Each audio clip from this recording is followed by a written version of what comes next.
When we talk about buck breaking, we have to understand that buck breaking is a show of power, it's a show of dominance. So we can't talk about buck breaking without talking about power.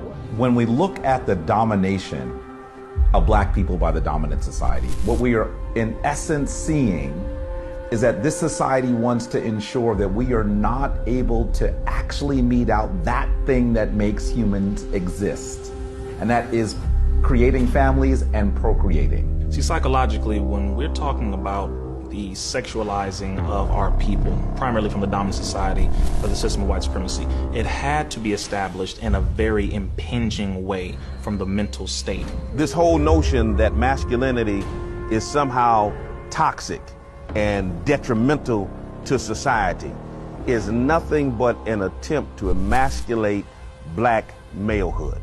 It's clearly an agenda. If you have two eyes in your head and you're able to see, you can see that it's an agenda, and it's an agenda to decrease our population. It's always been about destroying the black family. The family is the foundation of a people. The heterosexual black male is last on the pecking order here in America. If you're just a heterosexual black man, how are you gonna beat the case? Because when you show up to court, when you show up to the job interview, when you show up to wherever, you coming in here as a heterosexual black man, you have no power. When Mark Twain confessed that we, white people, ground the manhood out of the Negro. Why ground the manhood out of the Negro? Because it's black masculinity that most exposes the fraud of white masculinity. We, as the progenitors of culture, the ones who are the fathers and mothers of civilizations, who taught all people, who people look to for social cues, whether they want to realize it or not, I think they feel if they can get us to adapt to it, they can get everybody to adapt to it.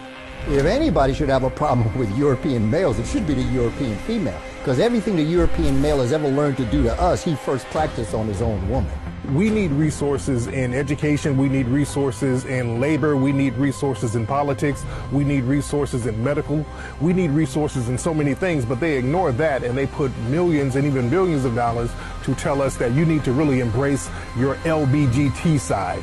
So these people have an agenda, and it's up to us to understand what the agenda is.